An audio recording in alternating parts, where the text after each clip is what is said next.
তো সাংলাফুল লেক যেতে আর হয়তো আমার 3-4 কিলোমিটার রাস্তা ছিল, কিন্তু আমি অনেকগুলো ব্ল্যাক আইস পেয়েছি, কিন্তু এটা সব থেকে বড় জায়গা। দেখো ব্ল্যাক আইসে পুরো ভর্তি হয়ে আছে। এখান দিয়ে ডবলে যাওয়া খুবই চাপ, তাই জন্য আমি গাড়ি ঘোরাচ্ছি। আর সামনে ওই দেখো উপর থেকে গাড়িটা নামছে, ওখানেও ব্ল্যাক আইস আছে, ওখান দিয়ে উঠতে গিয়ে অনেকবার গাড়িগুলো দাঁড়িয়ে যাচ্ছে। তো রিস্ক না নিয়ে, আর প্রচণ্ড হাওয়া চলছে, প্রচণ্ড হাওয়া, যত না বরফ তার থেকে ঠান্ডা বেশি। তো তারা ধীরে ধীরে ঘোরাই। দেখো জলগুলো এখানে বরফ হয়ে গেছে, সব বরফ। ধরবে গাড়িটা একটু ধরো আস্তে আস্তে।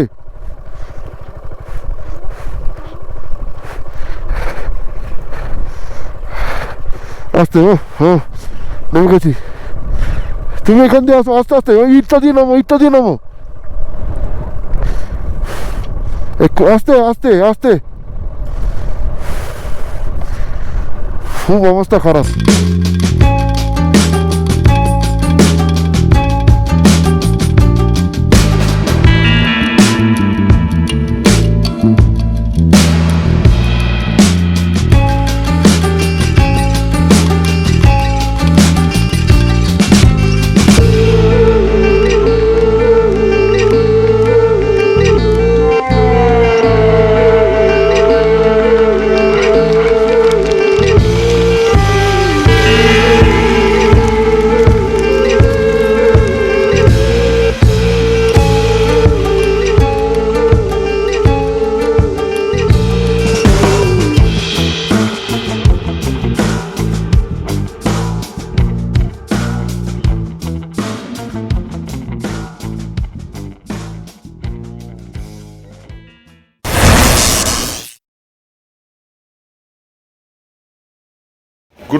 Good morning from Lachung. তো লাচুংয়ে আমি আছি কালজাং ইং হোমস্টেতে, খুব ভালো হোমস্টে। তো এটা হচ্ছে ওদের ডাইনিং এরিয়া। তো এই পাশেও জায়গা আছে, এই যে এই পাশে ওদিকে চলছে এখন ম্যাগি বানানোর কাজ। তো আমরা জাস্ট ম্যাগিটা এখানে ব্রেকফাস্টে ম্যাগি আমাদের আছে, তো ম্যাগি খাবো। খেয়ে দিয়ে এখান থেকে একদম স্টার্ট করব রাইড। ওদিকে ব্যাগ ফ্যাগ সব বাঁধা হয়ে গেছে, আমিও থার্মাল পরে নিয়েছি, খালি রাইডিং জ্যাকেটটা গলাবো। দেন এখান থেকে স্টার্ট আপ একদম লাচেনের দিকে বেরোবো। তো লাচেনের দিকে যেতে যেতে, যদি কালকে তো ল্যান্ডস্লাইডের জন্য এখানে চলে এসেছিলাম, তো ঠাকুরের নাম নিয়ে আজকে বেরোনো হচ্ছে। যদি মাঝ রাস্তায় যদি কোনোভাবে যদি আটকে যাই, কিংবা ঠাকুর না করে কোনো কিছু মানে বিপদ হোক, যদি আমরা বেরিয়ে যেতে পারি খুবই ভালো। আর যদিও বা ফেসে যাই, তাহলে আমরা ব্যাক টু আবার এখানে চলে আসবো। দেন আমাদের লাচেন মানে গুরুদুম্বার ট্রিপ আমাদের ক্যান্সেল করতে হবে, কিছু করার নেই।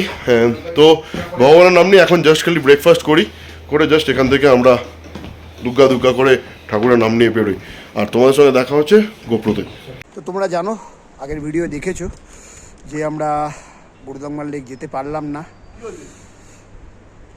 তো এর জন্য কোনো আফসোস নেই, কারণ আমরা কালকে লাচুং চলে এসেছিলাম, এবং সবথেকে বড় জিনিস ফার্স্ট টাইম আমার কাটাও কালকে আমরা ঘুরে নিয়েছি। তো আজকে যাচ্ছি ইয়ামতাম ভ্যালি 0 পয়েন্ট এবং সাংলাফু লেক। গুরুদম্বার তো আমি অনেকবারই গেছি, এটা তো একবারও যাওয়া হয়নি, এটা ইচ্ছা ছিল। তো চলো, আমরা এখন সবাই মোটামুটি রেডি হয়ে গেছি।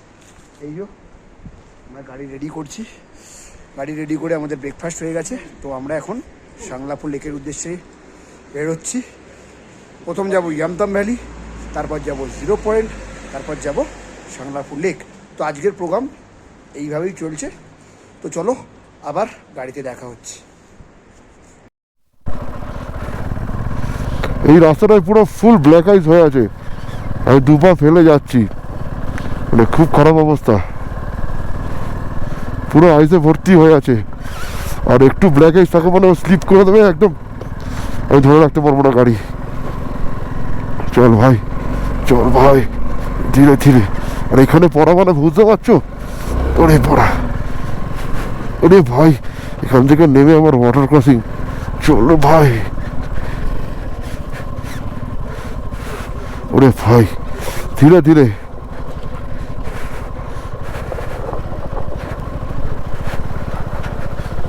চল ভাই, চল ভাই। এখানে এই অবস্থা, সাংলাপুর লেক অব্দি কি হবে জানি না। চলো আগে এগোই।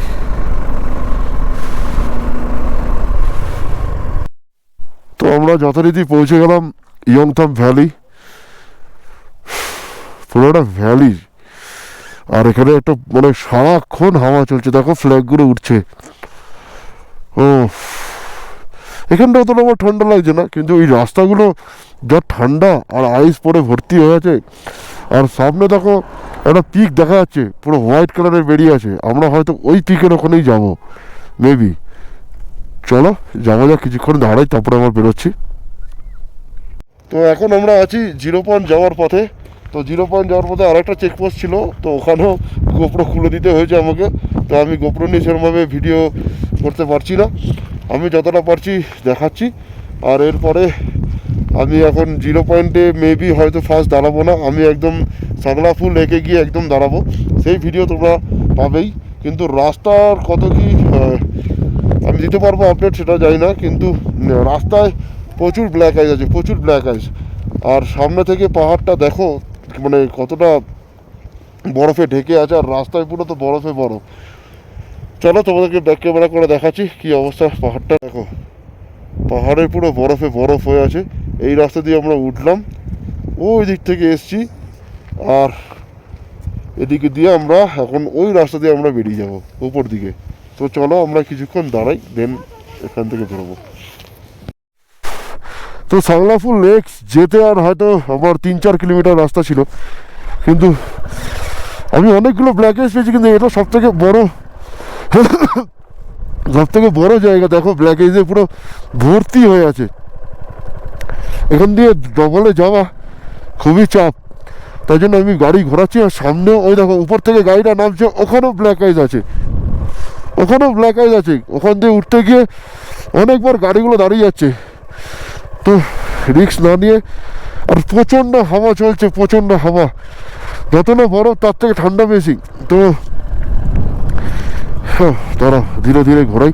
দেখো দেখো জলগুলো এখানে বরফ হয়ে গেছে, সব বরফ, মানে খুব অবস্থা খারাপ। আর সামনের এই বিউটি, বিউটি তো সত্যি বিউটি, কিন্তু আমাদের বিউটি ফেটে বেরোচ্ছে এখন, জাস্ট ফাটিয়ে দিচ্ছে, ফাটিয়ে। এই দেখো সামনেটাতে আমি বউকে নামিয়ে দিয়েছিলাম ওঠার সময়, আর এখানটায় এখন দেখি নামতে পারবো ওকে নিয়ে, কারণ পড়লে কিন্তু পুরোপুরি পড়বো। ট্রাই নেবো কি নেবো না। চলো দেখো ব্ল্যাক আইসগুলো কিরকম হয়ে আছে। চল no no no no no no no no no no, ধীরে ধীরে, আস্তে আস্তে নামো, আস্তে আস্তে আস্তে আস্তে আস্তে আস্তে আস্তে আস্তে আস্তে আস্তে। ধরবে গাড়িটা একটু, ধরবে গাড়িটা একটু, ধরো গাড়িটা একটু ধরো, আস্তে আস্তে।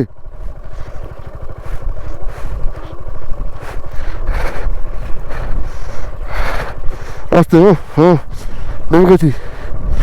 তুমি এখান দিয়ে আসো, আস্তে আস্তে, ওই ইটটা দিয়ে নামো, ইটটা দিয়ে নামো, আস্তে আস্তে আস্তে। খুব অবস্থা খারাপ। আর একটা সামনে আছে মনে হয়, না ওটাই কিছু হবে না। চলো বসো, বসো।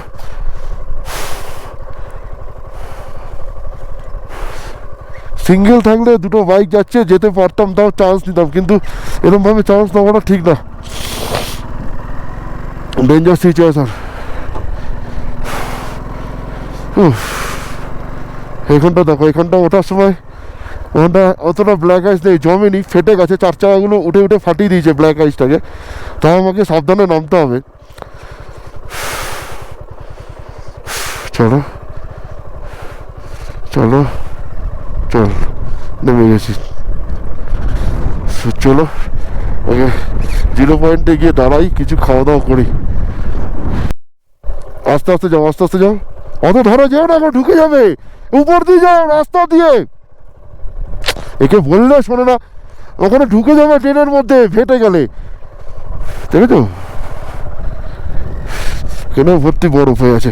চল এই চল ভাই, চল ভাই, চল ভাই, চল ভাই, চল ভাই, চল ভাই, চল ভাই, তো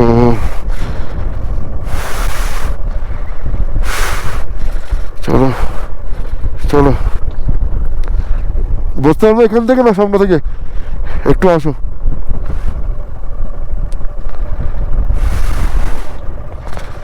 ওরও কষ্ট হচ্ছে।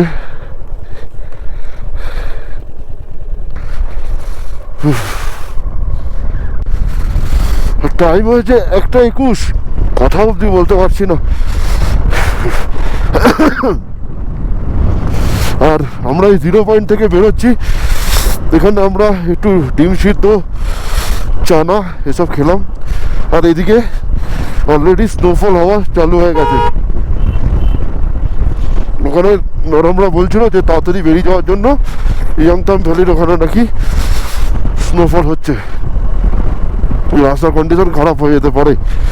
তো আমরা তাড়াতাড়ি বেরোচ্ছি, কিন্তু গাড়ি চালানো ইম্পসিবল হয়ে যাচ্ছে। এত হাওয়া চলছে, তার মধ্যে ঠান্ডা, পুরো ড্রাই। দেখো স্নোফল হচ্ছে, কিন্তু তোমরা সেটা দেখতে পাবে না।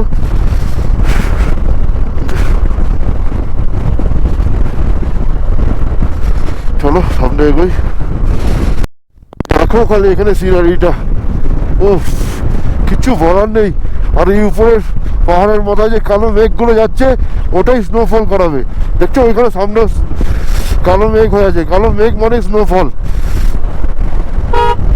ভাই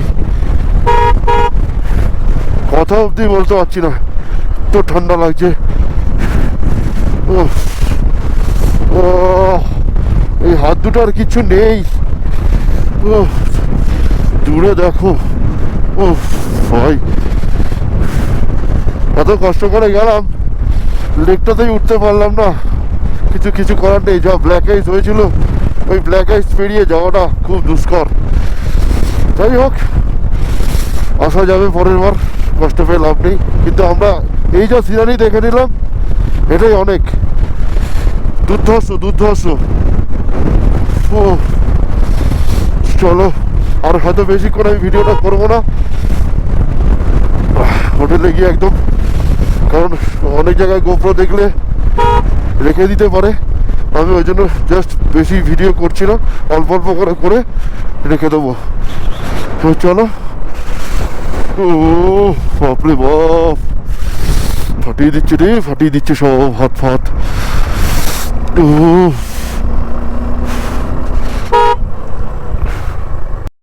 তো সবাই দেখতেই পেলে উপরের কি কন্ডিশন ছিল।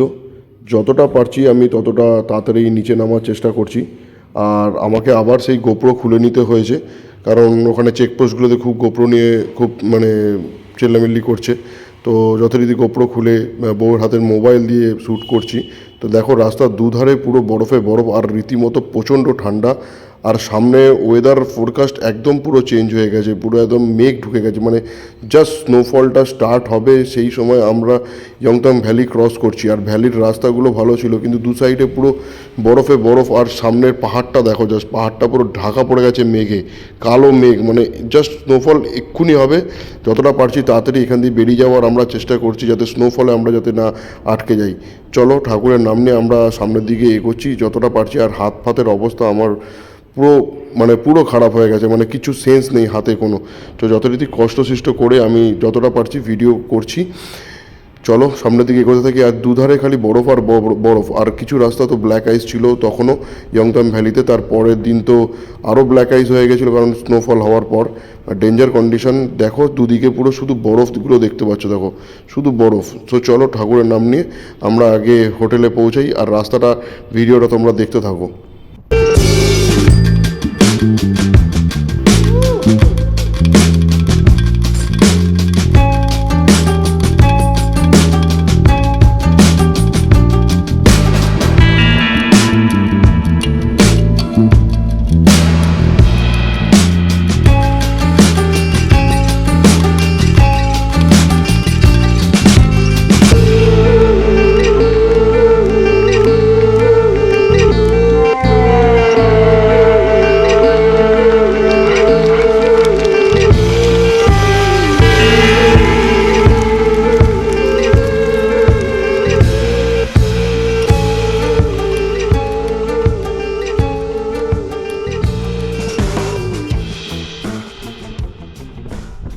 2,000 years later.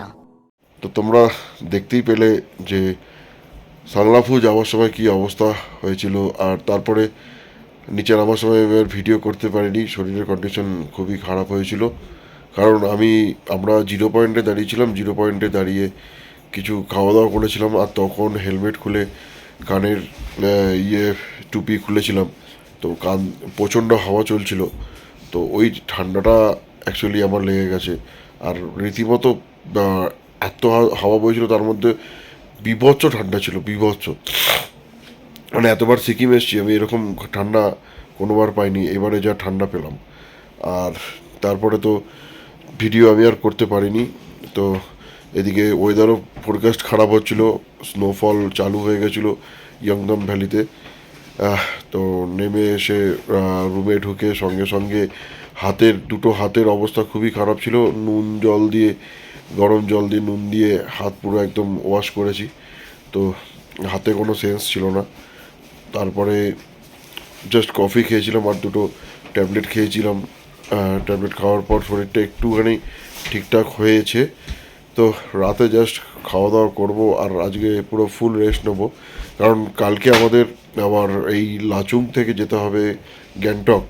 মানে আগে আমার একটা জিনিস মানে হয়ে গেছে, গ্যাংটক থেকে না, আমার ওটা হয়তো মেবি মাঙ্গান থেকে লাচুং আসার ভিডিও আমার গোপ্রো থেকে যা হোক জানি না, বুঝতে পারিনি কী করে ডিলিট হয়ে যায়। তো আজকে আমি সেই ভিডিওটা করব আবার, মানে লাচুং থেকে গ্যাংটক যাওয়ার। তো সেই রাস্তার কন্ডিশন তোমরা দেখতে পাবে পরের এপিসোডে, তো দেখতে থেকো পরের এপিসোড। আর আমার শরীরও যাতে সুস্থ থাকে, সুস্থভাবে ওই রাস্তা দিয়ে যেতে পারি, সেইটুখানি প্রে করো। সো চলো, কথা আর বাড়াচ্ছি না, এখন জাস্ট খাওয়া দাওয়া করবো আর রেস্ট নেবো। কালকে সকালে তাড়াতাড়ি আর্লি মর্নিং উঠে বেরোবো।